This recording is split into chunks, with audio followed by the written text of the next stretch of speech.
To my channel. امید کرتی ہوں کہ آپ سب خیریت سے ہوں گے. اسٹارٹ کرتے ہیں آج کے ایپیسوڈ. نیلم کا مرکز از قلم دیبا تبسم. ایپیسوڈ 5. رات ہے، برسات ہے اور تیرا ساتھ ہے. یہ خواب ہے، خیال ہے مگر کمال ہے. رات میرا برسا اور کیا خوب برسا. شہر قائد کو جل تھل کر گیا، پتا پتا نکھر گیا. نیلم اور سائیکا دونوں نے دادوں کے ساتھ فجر ادا کی اور اب چائے کی چسکیاں لے رہی تھیں جب تیز ہوا کے جھونکے کھڑکیوں سے ٹکراتے عجیب و غریب آوازیں پیدا کر رہے تھے. نیلم ان آوازوں پر کپکپاتے ہوئے کانوں پر ہاتھ رکھ لیتی. چڑیا سا دل ہے تمہارا تو. سائیکا ایسے موسم میں کئی بار یہ بات اسے کہہ دیتی تھی. لال بیگ، بارش کے کیڑے، چھپکلی، ہر چیز سے ڈر جاتی تھی وہ، یہاں تک کہ تیز کھڑکے کی آواز سے بھی. صبح 6:30 کے وقت سائیکا کا فون بجا تو وہ دادوں سے نظر بچاتی چائے کا مگ اٹھائے چھت پر آ گئی جہاں پھر سے بارش شروع ہو چکی تھی. مارچ کے آخری دنوں میں بارش کا ہونا کچھ عجیب نہ تھا. کراچی کے موسم کا ایک انوکھا ہی شیڈول تھا. اللہ تعالیٰ کچھ زیادہ ہی مہربان ہے تم لوگوں پر، ورنہ اسلام آباد میں تو ایک بوند نہیں برسی. حارث کی آواز اسپیکر سے آتے ہی سائیکا کے کانوں میں رس گھل گئی. ایک سہانا موسم، صبح کا منظر اور محبوب شخص کی دھیمی آواز. کیا خوب لطف تھا اس لمحے میں. اس کا دل فنا ہونے کو چاہا. تم آؤ گی تو اسلام آباد کا موسم بھی بدل جائے گا. کچھ بارش کے قطرے ادھر بھی پڑ جائیں گے. بہت پسند ہے نا تمہیں بارش. اس کے نہ بولنے پر اس نے سوالیہ انداز میں کہتے اسے بات کرنے کو اکسایا. جی. وہ سر جھکاتے میٹھی سی مسکراہٹ سے ایسے کہہ رہی تھی جیسے وہ دیار غیر میں نہیں بلکہ اس کے سامنے موجود ہو. بہت ہو گئیں فون پر باتیں، اب جلدی آئیں حارث بھائی تاکہ میں آپ لوگوں کی شادی پر بھنگڑا ڈال سکوں. نیلم نہ جانے کب آئی تھی، اب فون اس سے جھپٹ کر شروع ہو گئی تھی. سائیکا اس سے سیل چھیننے کی کوشش کر رہی تھی اور وہ اس کے ہاتھ جھٹکتی اپنی ہی ہانکے جا رہی تھی. کس ظالم کا دل کرتا ہے آپ کو انتظار کرانے کا. بس یہاں کے بکھیڑے ختم ہوں تو آپ کے جیجا جی فوراً حاضر ہوں گے صحرا بندھوانے کو. وہ شوخی سے بولا. اچھا جناب. اور میں پہلے ہی. سائیکا نے فون جھپٹ کر کاٹ دیا. کیا بدتمیزی ہے آپ کی، نیلم چلائی. سائیکا سنی انسنی کرتی سیدھا آخری سیڑھی کے پاس آ کر رکی.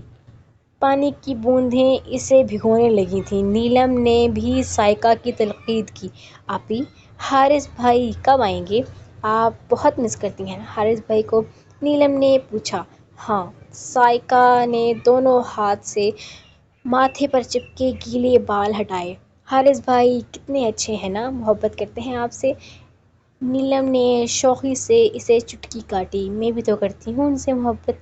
سائیکا نے مسکراتے کہا. اف، یہ محبت ہمارے گلے کب پڑے گی.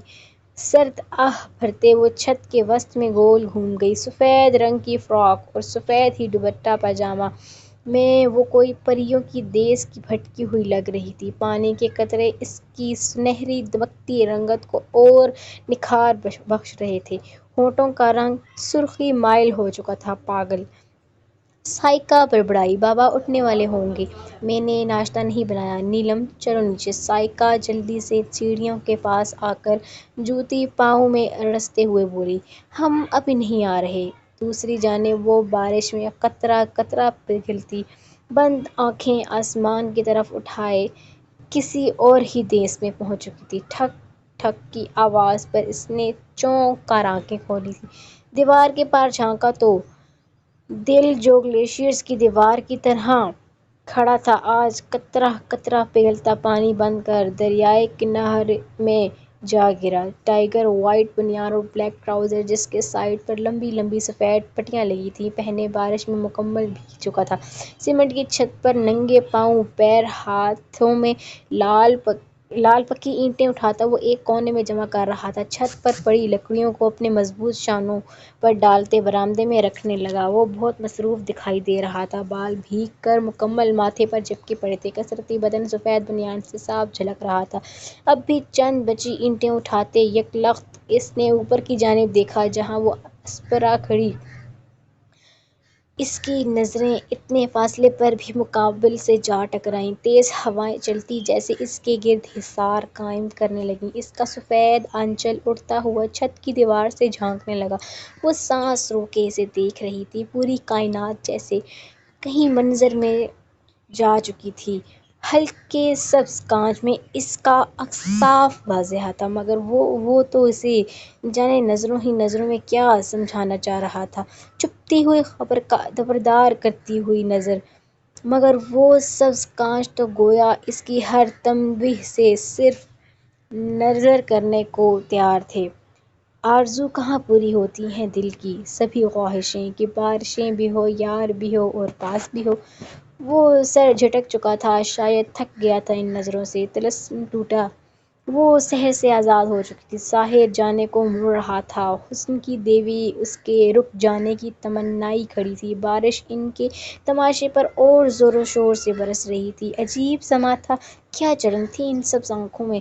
اسے مڑتا دیکھ ایسے لگ رہا تھا کہ بارش کے قطرے آگ کے گولے بن گئے ہوں۔ کائنات ہل گئی، سب پلٹ گیا۔ وہ چلا گیا، ایسے ہی دونوں ہاتھوں میں ایک ایک اینٹ اٹھائے زینہ نیچے اترنے لگا۔ وہ دیکھ رہی تھی یہاں تک کہ اس کی پرچھائی تک کہیں گم ہو گئی۔ محبت دے وکھرے روگ نے، کدی دور تے کدی کول نے، اسا لائی پریت اودے نال، جیڑا من پھرتے تن شیشہ اے۔ نیلم آ جاؤ، ناشتہ کرو، گرم گرم آلو کے پراٹھے بنائے ہیں میں نے، سائیکا نیچے کھڑی چلاتے ہوئے کہہ رہی تھی۔ بلیک بیئر کو اداس دیکھ کر اسے کیا ہو گیا؟ کیوں اتنا سوچ رہی تھی وہ خود سے الجھتی اپنی کیفیت پر سخت جھنجھلائی اور بیزار سی نیچے جانے لگی۔ بارش کی بوندیں محبت کی ایک نئی داستان رقم کرنے میں شاید کامیاب ٹھہری تھیں۔ ایک نئی داستان، ایک نئی کہانی، ایک نئی محبت، ایک منفرد جذبہ، وقت کی تہوں میں لپٹی داستانوں کے انجام سے نڈر، ہر خوف دہشت سے آزاد، بس ابتدا کے منتظر، انجام سے بے خبر، پہچان سے انجان، آشنائی کی تمنائی، محبت یا جدائی۔ ٹھنڈی ہوا کے سر جھونکے ایماز پلازا کی اوپری منزل پر کھڑے منہاج الضحاک کے جسم سے ٹکرا رہے تھے۔ وہ ایک ٹرانس کی کیفیت میں دونوں بازو واقعے بارش کی بوندوں کو اپنے کشادہ سینے پر گرتا محسوس کر رہا تھا، مگر یہ بارش کے قطرے ماضی کی یادوں کو لپیٹ اب آگ کی چھوٹی چھوٹی گیندیں بن کر اس کے سینے پر پڑ رہے تھے۔ وہ کھو گیا تھا ماضی میں، 13 سال پہلے کے منظر میں۔ یہ منظر ہے سعودیہ کے شہر جدہ کا، جہاں تقریباً 4 ملین عوام بستی ہے۔ یہاں بسنے والی 4 ملین آبادی میں وہ اور اس کا چھوٹا سا خاندان بھی آباد تھا۔ کھلے صحن تلے بارش کا سلسلہ رک جانے کے بعد ہلکی ہلکی پھوار برس رہی تھی۔ جدہ میں پسند کی جانے والی زعفران کی چائے سے لطف اندوز ہوتے 16 سال کی لڑکی شوخ آواز میں بولی، اواب بھائی ہمیں شعر سنائیں گے، تب ہی چائے کا مزہ دوبالا ہوگا۔ کیوں امی؟ اس نے چھوٹے چھوٹے موڑھوں پر بیٹھے اپنے والدین سے کہا۔ جی ضرور، چلیں صاحبزادے کچھ سنا دیں۔ اس کی عربی شاعری کی ڈائری جب سے ان کے ہاتھ لگی وہ کوئی موقع جانے نہیں دیتے۔ ابو! گیلے لباس اور تر بالوں کے ساتھ 17 سال کا وہ نوجوان احتجاج کرنے لگا۔ بھائی سنا رہے ہیں کہ ہم آپ کی ڈائری لے آئیں، چھوٹی لڑکی نے دھمکایا۔ ابو آپ دیکھ رہے ہیں کائنات کو، وہ شکایت کرنے لگا۔ ہا ہا ہا، تم بھی نہ سنا دو نا، کیوں تنگ کر رہے ہو؟ امی کے کہنے پر اس نے کھا جانے والی نظروں سے بہن کو گھورا تھا۔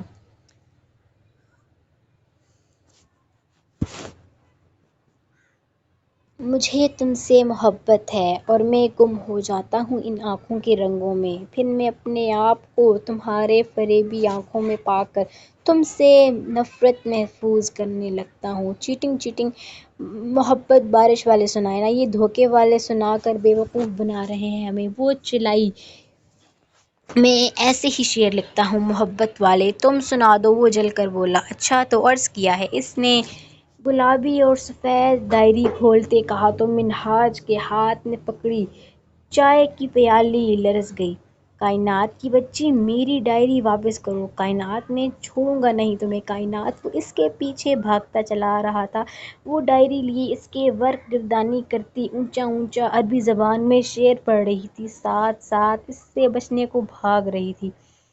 جدہ شہر میں موجود اس گھر میں قہقہے بلند ہونے لگے، بھائی کائنات کائنات۔ وہ آنکھیں کھولتے چلایا، ماتھا صاف کیا، آس پاس کوئی نہیں تھا، وہ تنہا تھا، اکیلا۔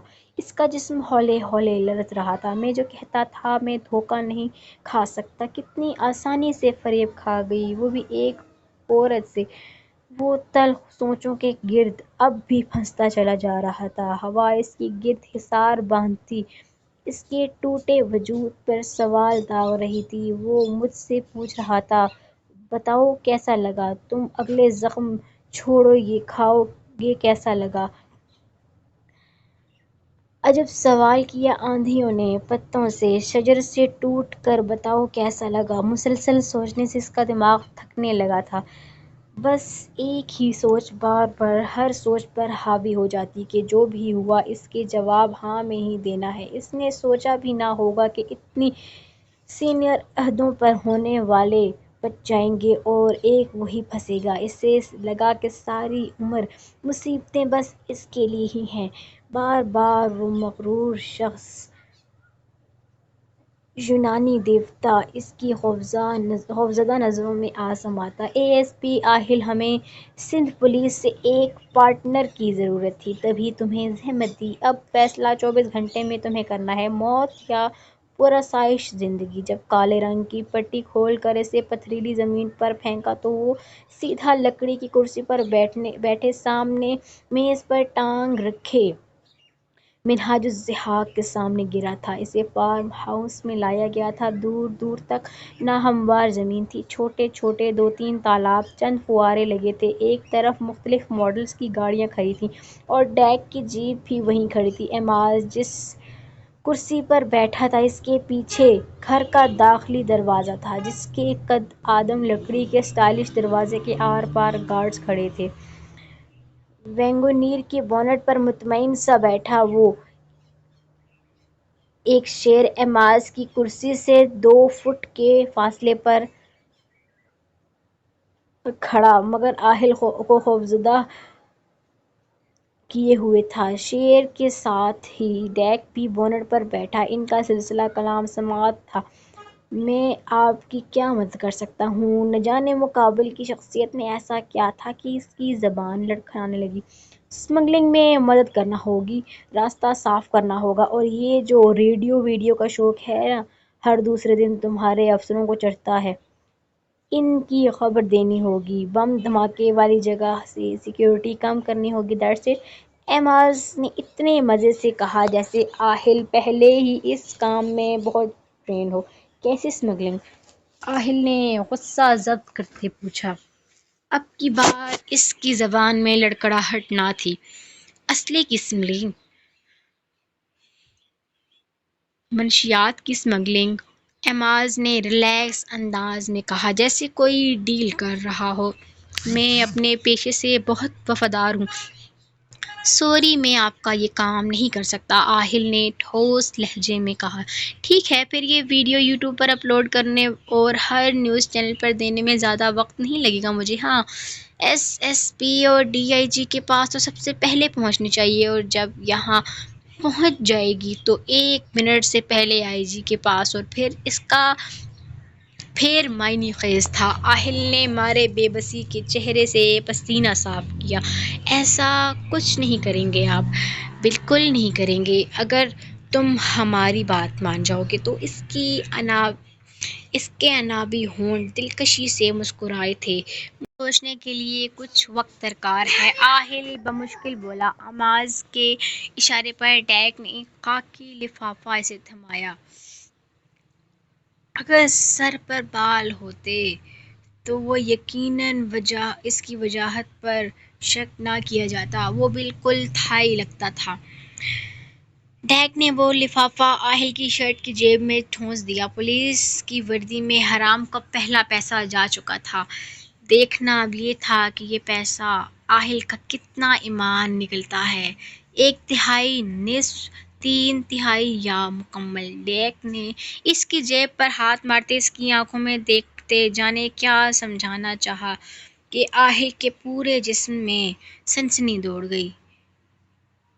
ایمان، منہاج الضحاک تنزیہ کہتا اپنی جگہ چھوڑ کر بنگلے میں گھس گیا۔ آہل کو یہ کہکا اپنے کانوں میں پگھلتے سیسے کی طرح معلوم ہوا۔ اس نے آنکھیں کھولی، اپنے آس پاس نظر دوڑائی۔ وہ اپنے آفس میں بیٹھا تھا۔ وردی پر موجود 2 بیجز کو اس نے چھوا۔ 2.5 سال کی محنت، اس کے ہونٹوں نے جنبش کی تھی۔ کیا فائدہ ہوا ان بیجز کا؟ اس نے تعصب سے سوچا۔ چند منٹ رہتے تھے۔ اسے ڈیک کو اپنے فیصلے کے متعلق آگاہ کرنا تھا۔ ایک سرد آہ خارج کرتے اس نے ضمیر کی آواز پر لعنت بھیجی اور سیل پر ڈیک کا نمبر ڈائل کرتے کان سے لگایا۔ ہاں تو وہ کون سا حرام کما رہا ہے؟ باپ کا جملہ اس کے کانوں میں پڑا۔ ضمیر نے پھر جھنجھوڑا، مگر موت کا خوف، پیسے کا نشہ، ہر چیز پر حاوی ہو چکا تھا۔ کال اٹینڈ کی جا چکی تھی۔ میں تیار ہوں، ہر کام میں تمہاری مدد کے لیے۔ پورا دن وقفے وقفے سے برسات ہوتی رہی، یہاں تک کہ کالی چادر اوڑھے سورج کو دور دھکیلتا اندھیرا کرتا آسمان نظر آنے لگا۔ وہ سفید لمبے گھیرے دار فراک میں ملبوس اس کے پیچھے بھاگ رہی تھی، مگر وہ اس سے بھی تیز رفتار میں ہر رکاوٹ عبور کرتا، فتح کے جھنڈے گاڑتا بڑھتا جا رہا تھا۔ ہر گاڑی، ہر وادی کو پھلانگتا، کوئی شے اسے روکنے کی جیسے طاقت نہ رکھتی ہو۔ وہ اپنا لباس تھامتی اس کے پیچھے تیز رفتار میں دوڑتی ناکام ہوتی جا رہی تھی، مگر ایک جنون تھا اسے پا لینے کا، اس کی رفتار کا مقابلہ کرنے کا، اس کے برابر آنے کا۔ تبھی وہ اس کی تقلید میں آگے بڑھتی جا رہی تھی۔ گھنا جنگل، اونچے اونچے پہاڑ، اونچے درخت۔ وہ ہانپنے لگی، گھٹنے پر ہاتھ رکھتی ٹھہر گئی، شاید ہمت جواب دیے گئی تھی۔ اچانک اس کے سر پر کوئی روشنی پڑ گئی۔ اوپر دیکھا، آنکھیں چندھیانے لگیں، پھر اپنے آس پاس نظر دوڑائی۔ Black beer! اس نے پشت کیے کھڑے ٹائیگر کو دیکھا اور اسے پکارا۔ اچانک اس میں سے پرچھائیاں نکلنے لگیں، ایک ایک کر کے وہ اسی کے قد کاٹ کے ہولے اندھیرے میں آدھے گول دائرے کی شکل میں کھڑے ہو گئے۔ وہ کوئی 5 تھے۔ ان 5 میں سے ایک دھیرے دھیرے چلتا آگے آیا۔ روشنی میں صرف اس کا چہرہ دکھنے لگا۔ وہ ٹائیگر تھا۔ بلیک بیئر، کیا تم راضی ہو؟ وہ سراپا سوال بنی کھڑی تھی، آنکھوں میں آس لیے۔ مار دو اسے! ٹائیگر نے ہتھیلی اس کے سامنے پھیلاتے اس کی پشت پر موجود حوالے کی جانب اشارہ کیا۔ اس نے اس کی ہتھیلی دیکھی، جہاں سیاہ رنگ کا ریوالور پڑا تھا۔ وہ پلٹی، سفید بھورے بالوں سے بھرے مضبوط ہاتھ میں سرخ رنگ کے کھلے گلابوں والی باسکٹ تھی، اور اس میں موجود ایک گلاب کے اندر پڑی ہیرے کی انگوٹھی جگمگا رہی تھی۔ پسٹل یا گلاب؟ مار دو اسے، اگر تم مجھ تک آنا چاہتی ہو تو۔ جنگل کے گھپ اندھیرے میں اس کی آواز اونچے درختوں سے ٹکراتی پلٹی تھی۔ لوگ آتے ہیں اور چلے جاتے ہیں۔ گلاب تھامے وہ حوالہ بولا تھا۔ اس نے میکانیکی انداز میں ریوالور اس کی ہتھیلی سے اچک لیا۔ وہ پسٹل تان چکی تھی۔ اچانک ایک ہاتھ اس کے ہاتھ پر آ ٹھہرا۔ اس نے ہلکے سے گردن موڑی۔ Black beer! وہ مسکرائی۔ گولی نکل چکی تھی۔ ٹھا کی آواز پر درختوں کی ٹہنیوں پر اونگتے پرندے چڑچڑاہٹ پیدا کرتے اڑنے لگے۔ گلابوں کی ٹوکری گر چکی تھی۔ ایک اور ٹھا کی آواز، پورا جنگل گونج اٹھا۔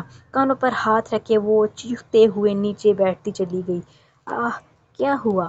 کیا ہوا نیلم؟ نیلم سائیکا نے روشنی کرتے پوچھا۔ سارا کمرہ روشنی میں نہا گیا، جیسے نیلم پسینے میں نہائی ہوئی ہانپ رہی تھی۔ کیا ہوا میری گڑیا، میری جان؟ سائیکا نے اس کے چہرے کو ہاتھوں کے پیالے میں لیتے دریافت کی۔ کوئی خواب دیکھا ہے کیا؟ اس نے نیلم کے بال سنوارتے پوچھا۔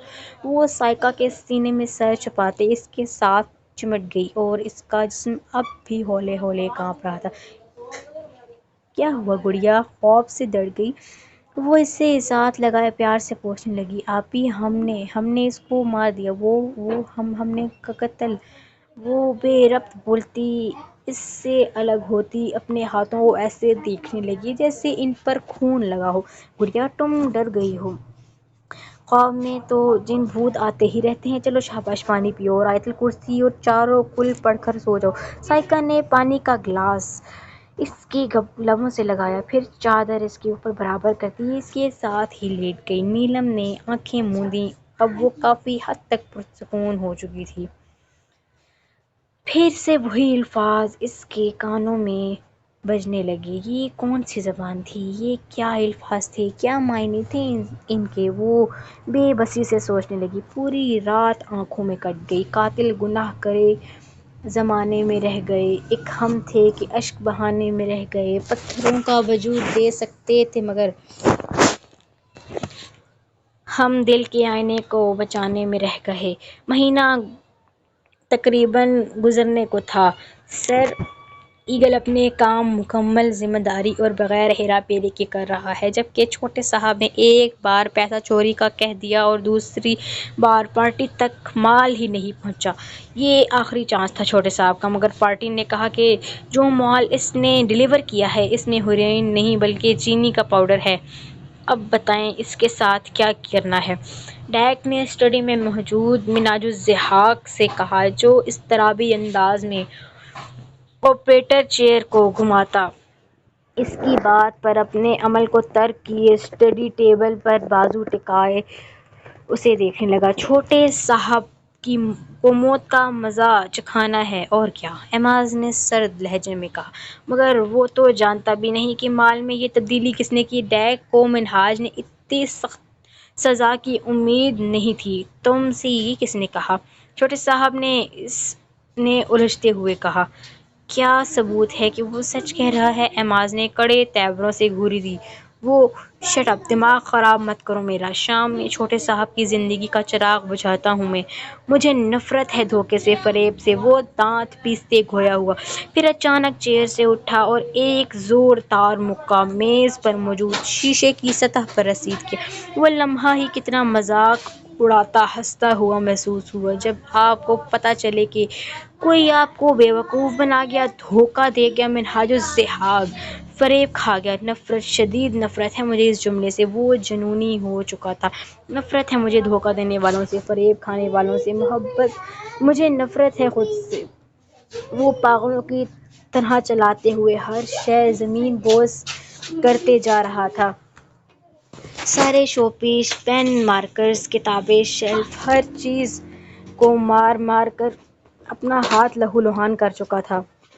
آخر میں اس کو پانی سے بھرا شیشے کا گلاس نظر آیا۔ اسے دائیں ہاتھ نے پکڑ کر پورے زور سے توڑ دیا۔ شیشہ ٹوٹ کر کرچی کرچی ہو گیا، کچھ قالین کے فرش پر گر گیا تو کچھ اس کے ہاتھ میں پیوست ہو گیا۔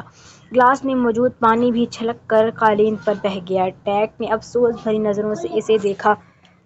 وہ کئی بار ایماز کی حالت دیکھ چکا تھا۔ یہ انسان تھا ہی نہیں، بھیڑیا، درندہ۔ کیا تھا یہ شخص جسے نہ خود سے محبت تھی نہ کسی اور سے، جسے بس دنیا کو تباہ کرنا تھا، جو دوسروں کی آہیں سنتے خود بھی تڑپتا تھا، خود بھی جل رہا تھا اور دوسروں کو بھی جلا رہا تھا۔ میں بہت عجیب ہوں، اتنا عجیب ہوں کہ بس خود کو تباہ کر لیا اور ملال بھی نہیں۔ نہ جانے کیا ضد بندھ گئی تھی دونوں میں۔ نیلم دن رات چھت کے چکر کاٹتی، دیوار کی پار جھانکتی رہتی کہ شاید وہ دکھ جائے یا ایک جھلک کوئی پرچھائی، مگر وہ تو گدھے کے سر پر سینگ کی مثال کے مصداق منظر سے مکمل طور پر غائب ہو چکا تھا۔ وہ خود انجان تھی کہ آخر ایسا کیا ہے اس میں کہ وہ اس کی طرف کھنچی چلی جا رہی ہے۔ اسے کبھی لوگوں کی متوجہ کرنے کے لیے پاپڑ نہیں بیلنے پڑے تھے۔ وہ ہمیشہ سراہی جاتی تھی، تعریف ہمیشہ اس کی ہوتی۔ حسن پرستی کے اس دور میں وہ کسی بھی محفل کے بغیر کسی تگ و دو کے جان بن جاتی۔ ہر آنکھ میں اس کے لیے پسندیدگی ہوتی، تو کبھی رشک کبھی حسد، مگر وہ ٹائیگر وہ بہت مختلف تھا۔ وہ اس کے حسن سے متاثر نہیں ہوا تھا، کم از کم اس کی 18 سالہ زندگی میں وہ پہلا مرد تھا جس نے اس کے حسن کی پسندیدگی کی نظر سے نہیں دیکھا تھا، جس نے اس کی اونچی آواز پر اسے سنا دی تھی، جو اپنے غیر معمولی حسن کی بنا پر راہ چلتے لوگوں کی ذرا سی بات پر ان کو جھاڑ کر رکھ دیتی۔ اسے وہ کیسے چپ کر آ گیا؟ شاید یہی وجہ تھی کہ وہ اسے اپنے آگے جھکتا دیکھنا چاہتی تھی۔ ایک عجیب سا احساس دفعہ اس کے اندر بچپن سے سر اٹھا چکا تھا، جس کی وجہ سے صرف اور صرف اس کا حسین ہونا تھا۔ آج وہ مرکت کا موازنہ اس سے کرنے لگی، اور کچھ نہیں تو اسے یہ خصوصیات ضرور نظر آئی کہ وہ سخت دل تھا، ورنہ بارش کے موسم میں جو پیغام اس کی آنکھوں نے اسے دے رہی تھیں وہ کبھی انکار نہ کرتا۔ کیسے وہ اسے نظر انداز کر کے چلا گیا تھا۔ دادو پلیز مجھے ڈسٹرب مت کریں، میرے پریلیمز شروع ہونے والے ہیں، مجھے پڑھنے دیں۔ دروازہ مسلسل بج رہا تھا۔ دادو نے اسے دروازہ کھولنے کا کہا، جس پر وہ بلا وجہ چڑ گئی تھی۔ گڑیا دیکھنا ذرا کون ہے، میں آٹا گوندھ رہی ہوں، سائیکا کچن سے چلائی۔ ڈرائنگ روم میں نوٹس کھولے بیٹھی نیلم پیر پٹکتی دروازہ کھولنے چلی گئی۔ کون ہے؟ صبر نہیں ہے، توڑ دو دروازہ۔ وہ جذباتی انسان، وہ تیز تیز بولتی بغیر پوچھے دروازہ کھول گئی۔ کس کو جذباتی بول رہے ہیں ہم؟ فیلنگ لیس ٹائیگر کو دروازے میں کھڑا دیکھ کر جہاں آنکھیں سیراب ہوئی تھیں وہیں شکوہ بھی زبان پر آیا۔ دادو سے بات کرنی ہے مجھے۔ وہ اس کی بات کو یکسر نظر انداز کر گیا۔ مجھ سے بات کر لیں، میں بھی دادو کی ہی پوتی ہوں۔ نیلم نے اس کا راستہ روک رکھا تھا اور ایک ہاتھ سے دروازے کو بھی تھام رکھا تھا۔ ٹائیگر نے اس کے شوخ لہجے پر دانت پیسے۔ راستہ چھوڑیں؟ وہ چڑ کر بولا۔ اگر نہ چھوڑے تو؟ وہ چیلنج کرنے لگی۔ ڈارک گرے شرٹ اور براؤن جینز میں موجود ٹائیگر آگے بڑھا، یہاں تک کہ ایک قدم کا فاصلہ رہ گیا دونوں میں۔ نیلم کی سانس رک گئی، دروازے کے پٹ پر گرفت ڈھیلی ہو گئی، آنکھیں مقابل کی سحر شخصیت کی اسیر ہوتی فریز ہو چکی تھیں۔ مقابل کی سرد نگاہیں اس کے سبز کانچ میں گڑ چکی تھیں۔ میں اپنے راستے صاف کرنا جانتا ہوں۔ وہ اس کا ہاتھ جھٹک چکا تھا۔ پل بھر کا کھیل تھا۔ وہ اپنے بے اختیاری پر جتنا شرمندہ ہوتی اتنا کم تھا۔ ہس ہارٹ ٹوٹ گیا تھا۔ وہ بے بس کھڑی تھی۔ وہ ہار گئی، وہ فاتح ٹھہرا۔ ابھی تو جنگ شروع بھی نہیں ہوئی تھی، وہ تو میدان میں بھی نہیں اتری تھی کہ پہلے ہی ہار گئی تھی، مات کھا گئی تھی۔ وہ تو اس کے مقابل آتے ہی جذبات کو اس نگری میں پہنچ جاتی جہاں عقل کا سرے سے کوئی وجود نہیں۔ اس کا دل اچانک بھر آیا، ہر چیز بے معنی لگنے لگی، بے ضاریت طاری ہونے لگی۔ وہ بھاگتے ہوئے ڈرائنگ روم کے آگے سے گزرتی اوپر چلی گئی، بستر پر اوندھے منہ لیٹ کر۔ جانے کیوں وہ افسردہ سی ہو گئی۔ مجھ کو سمجھایا نہ کرو کہ اب تو ہو چکی ہو مجھ کو محبت، مشورہ ہوتی تو تم سے پوچھ کر کرتے۔ میں سچ کہہ رہا ہوں، مجھے نہیں پتا کہ یہ سب گھبراہٹ کے اور خوف اور دہشت کے مارے اس سے کچھ بولا نہ گیا۔ ایماز پلازا کے بیسمنٹ میں موجود موت کا سا اندھیرا پھیلا ہوا تھا۔ دہشت تو اس جگہ کو دیکھ کر ہی طاری ہو جاتی تھی، اس پر منہاج الزحاق کا وہاں ہونا، وہ بھی موت کی خبر کے ساتھ، ایسے میں تو بے موت بندہ مر جائے۔ میں نے تم سے صفائی مانگی؟ ایماز تیکھے تیور لیے کہہ رہا تھا۔ چھوٹے صاحب سوجے منہ کے ساتھ بائیں کروٹ پر پڑا تھا، 2 دن کا بھوکا پیاسا، اس پر بار بار پریشر سے پانی چھوڑ دیا جاتا۔ وہ تو حقیقی معنوں میں عقل و خرد سے بیگانہ ہو رہا تھا، ہاتھ جوڑے بے بس پڑا تھا، ٹانگیں مڑ چکی تھیں، پیر اکڑ پڑے تھے۔ اگر کوئی انسان اسے اس حالت میں دیکھ لیتا تو کلیجہ منہ کو آ جاتا۔ اس کی زبان تک باہر کو لٹکی ہوئی تھی ایک سنہری مائل بلب کی روشنی میں لکڑی کی کرسی پر وہ یونانی دیوتا سا وجیح شخص اس کی بات پر بے اختیار مسکرانے لگا۔ اتنا ہی ڈر تھا موت کا تو میری جان کیوں دھوکہ دیا مجھے؟ ہاں، وہ شیریں لہجے میں ایسے پوچھ رہا تھا جیسے ڈنر کا مینیو پوچھ رہا ہو۔ پتہ ہے تمہیں مجھے کتنی نفرت ہے دھوکہ دینے والوں سے اور فریب کھانے والوں سے۔ وہ دھیرے دھیرے چلتا اس کے بے بس وجود سے کچھ فاصلے پر کھڑا ہو گیا، پھر اس کے پاس ایک گھٹنا موڑ کر زمین پر ٹکایا اور دوسرا کھڑا کیے بیٹھ گیا۔ چھوٹے صاحب کے منہ سے سسکاریاں نکل رہی تھیں، جسم کانپ رہا تھا، آنکھیں سوج کر باہر کو ابل پڑی تھیں۔ دیکھو، میں نے فریب کھایا تو اس کی سزا خود کو دے دی۔ اس نے سفید پٹی بندھا ہاتھ آگے کرتے کہا، اب تمہاری سزا کی باری۔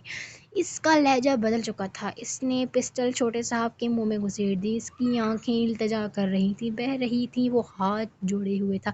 مگر مقابل انسان ہوتا تو رحم کرتا، اس کے پاس دل ہوتا تو احساس جاگتا، اس نے معاف کرنا سیکھا ہوتا تو معاف کرتا۔ وہ درندگیوں کی انتہاؤں کو چھو گیا۔ پورا میگزین چھوٹے صاحب کے منہ میں ہی خالی کر دینے کے بعد جب اس کو سکون نہ آیا تو اس کا چہرہ اپنے مضبوط بوٹ کے نیچے کچل دیا، سینے پر 2-3 بار اسی طرح بوٹ کی نوک ماری اور ایک زوردار ٹھوکر رسید کرتا اندھیرے میں گم ہو گیا۔ گڑیا کب سے بلا رہی ہیں دادو نیچے کیوں نہیں آ رہی؟ سائیکا نے اس کے ہاتھ سے ریاضی کی کتاب جھپٹ کر پیچھے کی اور ہلکی سی برہمی سے پوچھا۔ آپی، ہمارے امتحان شروع ہونے والے ہیں، پلیز تنگ مت کریں، وہ بیزاری سے بولی۔ بہت بری بات ہے گڑیا، آہل ایمن اور عائشہ کو لے کر آیا ہے، تمہاری ہم عمر ہیں، جاؤ گپ شپ کرو، بھلا گھر آئے مہمان کے ساتھ کوئی ایسا رویہ رکھتا ہے؟ سائیکا نے اسے نیٹ کا کالا دوپٹہ تھمایا جس کے کناروں پر بہت سے رنگوں کی ملی جلی لیس لگی تھی، اشارہ اس کے نیچے آنے کا تھا۔ آپی، نیلم نے احتجاج کیا، مگر وہ اسے کلائی سے تھامتے نیچے لے آئی جہاں ڈرائنگ روم سے خوش گپیوں کی آوازیں آ رہی تھیں۔ ماشاء اللہ، بھائی کو تو اب گاڑی بھی مل گئی ہے اور جلد ہی گھر بھی مل جائے گا۔ ریان بھائی کو بھی آہل بھائی نے کار لے کر دی ہے، مگر کرولا نہیں، عائشہ چہکتے ہوئے بتا رہی تھی۔ اللہ ترقی دے، برکت ڈالے۔ دادو نے پاس تخت پر بیٹھی عائشہ کو ساتھ لپٹاتے ماتھے پر بوسہ دیا۔ گڑیا آؤ نا، وہاں کیوں کھڑی ہو؟ آہل، جو ان کی باتوں پر پھیکے سے مسکرا رہا تھا، کالے رنگ کے شارٹ شرٹ اور کھلے ٹراؤزر میں بیزار سی نیلم کو دیکھ کر جیسے کھل اٹھا، ہونٹوں کی تراش میں مسکراہٹ مچلی۔ ظاہر ہے میرا گھر ہے، آپ کی اجازت کی ضرورت نہیں مجھے بیٹھنے کے لیے۔ اسے اس وقت خوش شکل آہل کی صورت دنیا کے تمام مردوں میں سب سے بری لگی تھی۔ ارے گڑیا، غصہ کیوں کر رہی ہو؟ عائشہ اور ایمن کے سامنے اسے کچھ سبکی محسوس ہوئی، مگر پھر بھی بشاشت بھرے لہجے میں کہہ رہا تھا، ہاں دادو، اور سائیکا کے سامنے نیلم سے یہ عزت افزائی اس کی کئی بار ہو چکی تھی۔ میرا دماغ خراب ہے جو بلا وجہ غصہ کر رہی ہوں۔ وہ تپ کر بولی، حسن کی تو بات ہی نرالی ہے۔ اس کی یہ بدتمیزی آہل کو ادا ہی لگی۔ گڑیا دیکھو، آہل بھائی نے مجھے اور ایمن کو گولڈ کے ٹاپس لے کر دی ہیں، تمہارے لیے بھی لائے ہیں۔ عائشہ جو بچپن سے نیلم سے امپریس تھی، جھٹ اس کا موڈ ٹھیک کرنے لگی۔ ہائے کتنے اچھے ہیں، کیا ضرورت تھی اس نک چڑی پر اتنے پیسے خرچ کرنے کی؟ دادو عائشہ سے ٹاپس پکڑتے بولی، جا پہلے چائے بنا، بہن کب کی لگی ہے، مدد کر اس کی، بعد میں دیکھ لینا۔ دادو نے ٹاپس تخت پر پڑے اپنے ڈبے میں ڈال دیے۔ آہل اور تقریباً تینوں نے مسکراہٹ ضبط کی۔ نیلم نے تینوں کو گھورا اور باہر نکل گئی۔ کیسا لگا گفٹ؟ سائیکا نے چائے بناتی نیلم سے ہنستے ہوئے پوچھا۔ اس نے بہن کو گھورا۔ اچھا، چائے نکال کر لے آؤ، میں سموسے لے کر جا رہی ہوں۔ سائیکا مسکراہٹ دباتی کچن سے نکل گئی۔ اس کے نکلتے ہی آہل نے دبے پیر کچن میں قدم رکھا۔ کالا سوٹ بھی کسی کسی پر جچتا ہے اور جس پر جچتا ہے واللہ کمال جچتا ہے۔ شعر پڑھنے کی آواز پر اس نے سر اٹھا کر دیکھا، وہ دیوار کے ساتھ ٹیک لگائے اسے ہی دیکھ رہا تھا۔ چند ثانیے کو ہاتھ میں پکڑا پین لرز گیا۔ آپ اندر جائیں، ہم چائے لے کر آ رہے ہیں۔ پورے جسم کا خون اب اس کے چہرے پر جھلکنے لگا۔ ہم تو آپ کی مدد کو آئے ہیں، آہل شریر لہجے میں کہتا۔ اس کے چند قدم آگے بڑھا۔ آہل بھائی، ہمیں آپ کی مدد کی ضرورت نہیں ہے، آپ جائیں۔ وہ ناگواری سے بولی۔ آپ تو جو رنگ پہننے لگتا ہے آپ کے لیے ہی بنا ہے۔ آہل پٹری سے اتر چکا تھا، ضبط کے باوجود بھی وہ اس کی رنگت دمکنے لگی تھی۔ وہ پزل ہو رہی تھی اس کے فسوں خیز لہجے میں۔ نیلم چائے لے آ، دادی کی آواز نے آہل کو باہر نکالا۔ اس نے سکھ کا سانس لیا۔ بدتمیز جاہل انسان، جتنی مرضی سنا دیں اسے مگر اپنی حرکتوں سے باز نہیں آئے گا۔ نیلم نے کلس کر جواب دیا۔ وہ میٹرک کے بعد سے ہی آہل کی توجہ اپنی جانب محسوس کر چکی تھی۔ بات ہمیشہ چائے سے شروع ہوتی۔ اب تو نیلم کو عادت ہو گئی تھی۔ وہ جب بھی آتا اس سے ہی چائے بنوا کر پیتا۔ پھر نیلم کی کمزوریاں مثلاً چھپکلی، لال بیگ اور دیگر کیڑے مکوڑے لا کر اسے ڈراتا اور بے تکلف ہونے کی کوشش کرتا۔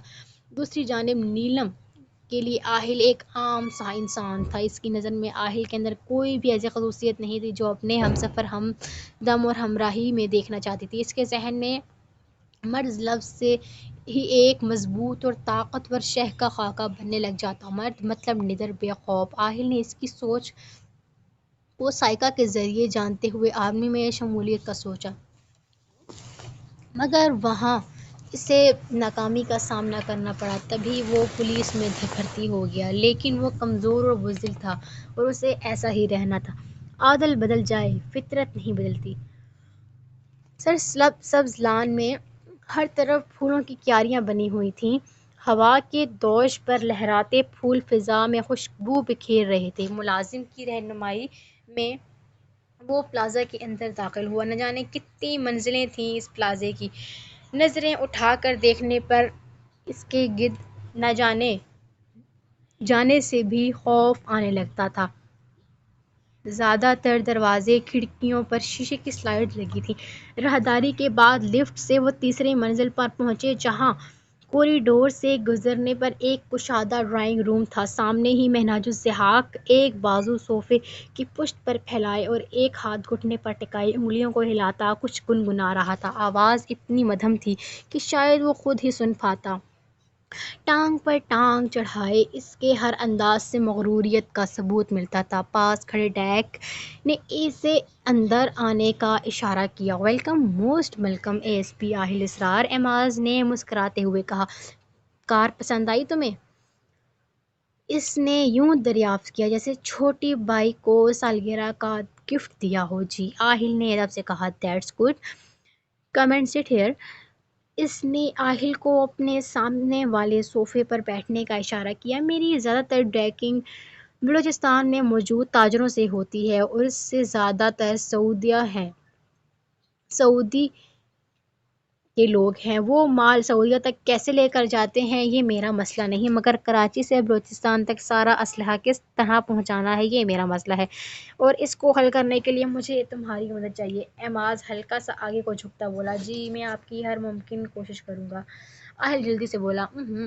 مہناج نے نفی میں سر ہلاتے انگلی سے بھی اشارہ کیا، پھر صوفے کی بیک سے ٹیک لگاتا بولا۔ ممکن ہی نہیں، ہر ناممکن مدد بھی کرنا ہوگی تمہیں۔ اس کا لہجہ سرد تھا۔ آہل کے گلے میں گلٹی سی ابھری۔ بائی دی وے، ایک بڑا مسئلہ ہے اور اس کو کیسے حل کرنا ہے یہ تمہارا مسئلہ ہے۔ ڈیک تمہیں ٹرک دکھا دے گا، نمبر پلیٹس لگی ہیں ان پر، 3 ٹرک ہیں، نمبر نوٹ کر لو۔ ہائی وے سے یہ ٹرک بغیر کسی رکاوٹ کے جانے چاہئیں، بغیر چیکنگ کے، اوکے؟ مہناج نے سوالیہ پوچھا۔ بے لچک انداز تھا اس کا۔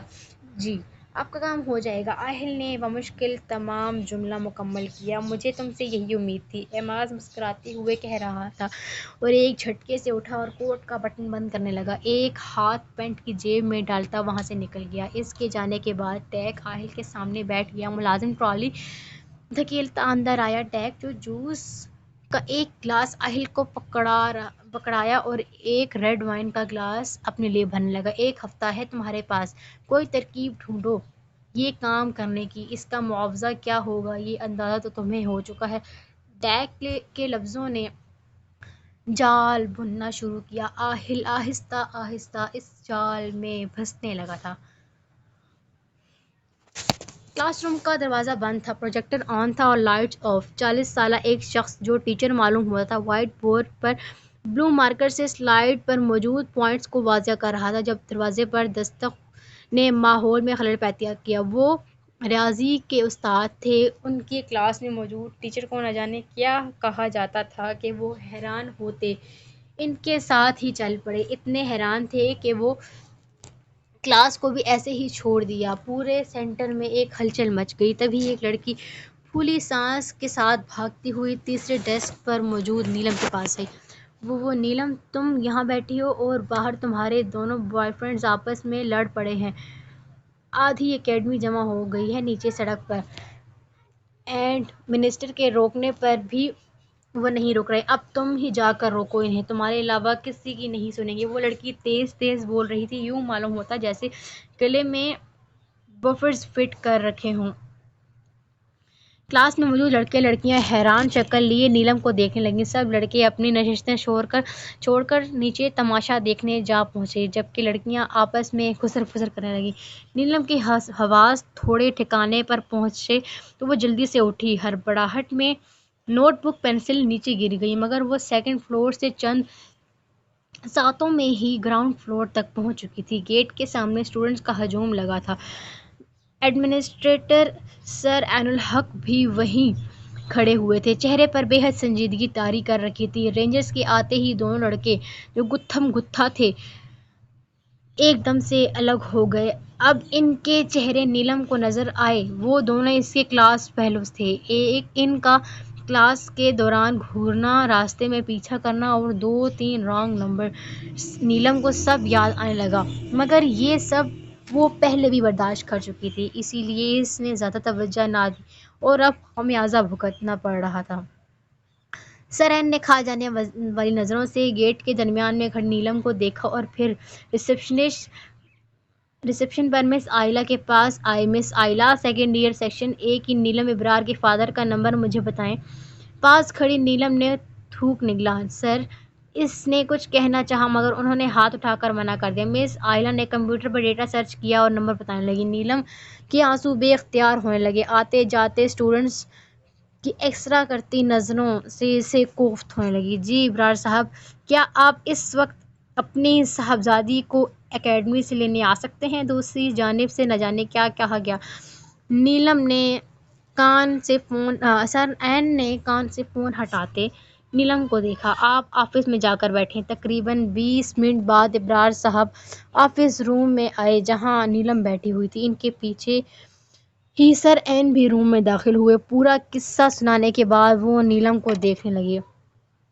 ہمارے معاشرے میں کیا چل رہا ہے کیا نہیں، اس کا علم ایک استاد سے زیادہ کس کو ہوگا۔ آپ لیکچرر ہیں، اسکول، کالجز اور یونیورسٹیز ہر جگہ کا ماحول جانتے ہیں۔ اپنی بیٹی کا غیر معمولی حسن دیکھ کر آپ کو یہ اندازہ لگانے میں دیر تو نہیں لگی ہوگی کہ اس کا یوں باہر نکلنا وہ کتنے مسائل سے دوچار کر سکتا ہے۔ پھر بھی آپ نے لاپرواہی دکھائی۔ اگر میں ان 2 اسٹوڈنٹس کو اکیڈمی سے نکالوں تو وجہ پورے محلے میں اشتہار لگ جائے گی، ایسے میں آپ کی بیٹی کا ہی نام آئے گا۔ اب آپ بتائیں اس مسئلے کا کیا حل نکالا جائے۔ ابرار صاحب کی کشادہ پیشانی پر پسینے کے قطرے نمودار ہونے لگے، چہرے سے سرخی جھلک رہی تھی۔ انہوں نے آتشی رنگ کے اسکارف اور ٹراؤزر کے ساتھ دھانی رنگ کی قمیض پہنے، شفون کا دوپٹہ کندھے پر ڈالے اپنی بے تحاشا خوبصورت بیٹی کو دیکھا تھا۔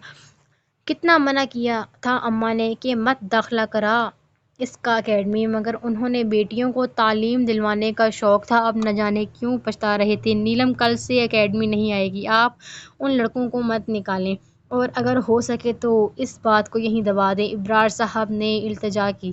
میں آپ کی پریشانی سمجھ سکتا ہوں، آپ بے فکر رہیں، بات اکیڈمی سے باہر نہیں جائے گی۔ سر عین کی تسلی کھوکھلی تھی، یہ تو وہ خود بھی جانتے تھے۔ وہ اور انس ڈبے اٹھا کر وین میں بھر رہے تھے جب اس نے چھوٹی سی مہران سے روتی ہوئی نیلم کو نکلتے اور پھر اندر گم ہوتے دیکھا۔ اس کے پیچھے ہی ابرار صاحب بھی نکلے تھے۔ گیٹ کھول کر گاڑی گراج میں کھڑی کی۔ السلام علیکم۔ ٹائیگر اپنا کام چھوڑ کر ان کے پاس چلا آیا۔ وعلیکم السلام۔ ابرار صاحب مروتاً پھنس کر آئے۔ کوئی پریشانی ہے انکل؟ ٹائیگر کے پوچھنے پر وہ ٹھٹکے، نہیں بیٹا۔ وہ اس کا کندھا تھپکتے بولے اور پھر گاڑی اندر داخل کرنے لگے۔ ٹائیگر کچھ تذبذب کا شکار دوبارہ اپنے کام میں مصروف ہو گیا۔ میں تو پہلے ہی کہتی تھی مگر میری یہاں سنتا کون ہے؟ 18 کی ہونے لگی ہے، رخصت کر اسے۔ کسی دن اس کی یہ صورت ہمیں رسوا کر کے چھوڑے گی۔ اسی دن کا ڈر تھا، اسی بدنامی جگہسائی سے ڈرتے تجھے کہا کرتی تھی کہ کر دے ہاں اس کی تائی کو۔ پہلے کی بات اور تھی، اب تو ماشاءاللہ آہل اچھا کماتا ہے، گاڑی لے لی ہے، پلاٹ لے چکا ہے، گھر بھی بن جائے گا۔ بس بہت سن لی میں نے تیری، اب اور نہیں۔ بس میں اسرار کو کل ہی بات کر کے ہاں کر دوں گی، اسی اتوار منگنی کر دیں گے۔ دادو تو پوری بات سننے سے پہلے ہی شروع ہو گئی۔ نیلم سائیکا کے ساتھ لگی ہچکیوں سے رو رہی تھی۔ ابرار صاحب ایک کرسی پر دونوں ہاتھ آپس میں جوڑے پریشان تھے۔ ہم نے نہیں کرنی کوئی شادی وادی، نیلم نے رونے کے درمیان بولی۔ چپ کر تو اور جا بن ٹھن کر، اسی لیے بولتی تھی چادر لے کر نکلا کر، مت جا اکیڈمی۔ مگر نہیں، اب جو میں کہوں گی وہی تم باپ بیٹی کرو گے، اور اگر اتنی ہی بری لگتی ہوں تو چلی جاؤں گی اپنے بیٹے کے گھر۔ دادو طیش میں آ چکی تھی۔ اماں آپ ایسا تو مت کہیں، ابرار صاحب ملتجی انداز میں گویا ہوئے۔ مجھ سے عالیہ، آہل کی ماں اور اسرار دونوں کہہ چکے ہیں، مگر تب تمہیں ان کے مالی حالات پر اعتراض تھا، مگر اب جب وہ اعتراض ختم ہو چکا تو ہاں کرنے میں کوئی قباحت نہیں۔ دادو نے ٹھوس لہجہ اپنایا۔ ہم نہیں کریں گے آہل بھائی سے شادی، اور اکیڈمی بھی جائیں گے۔ ہمارے پریلیمز ہونے والے ہیں، اس کے بعد فائنلز ہیں، اور جب ہماری کوئی غلطی ہی نہیں تو ہم کیوں منہ چھپائیں؟ اچھی شکل و صورت کا ہونا کوئی گناہ نہیں ہے جس کی آپ لوگ صدا دے رہے ہیں۔ تنگ آ چکے ہیں ہم، اگر ہم خوبصورت ہیں تو اس کا کیا مطلب ہے ہمیں قید کر دیا جائے، ہمیں کوئی ہماری شکل نہ دیکھے؟ اس سے اچھا ہے تیزاب ڈال دیں ہمارے چہرے پر، اس خوبصورتی ہی ختم ہو جائے گی، تب ہی ہم کھلی فضا میں سانس لے سکیں گے۔ وہ بے دردی سے آنسو پوچھتی ایک ہی سانس میں کہہ گئی، پھر اپنا بیگ اٹھایا اور اپنے روم میں چل دی۔ رو رو کر اس کی آنکھیں سوج چکی تھیں، مگر ان سبز گہری جھیل سی آنکھوں کے سوجے کنارے بھی بلا کے پرکشش لگ رہے تھے۔ اسے نفرت ہونے لگی اپنے حسین چہرے سے، جس کی وجہ سے وہ بچپن سے روک ٹوک کا شکار تھی۔ ویورز، یہ تھی آج کی ایپیسوڈ۔ امید کرتی ہوں کہ آپ کو پسند آئی ہوگی اسٹوری، بٹ تھوڑا سا جو ہے نا اس میں ورڈنگ میں جو ہے نا کچھ غلطیاں ہیں، جس کی وجہ سے وہ ریڈنگ میں بھی مسئلہ ہو جاتا ہے۔ تو انشاءاللہ کوشش کروں گی کہ اگلی بار جو ہے نا زیادہ اچھی ایپیسوڈ دیکھ سکوں۔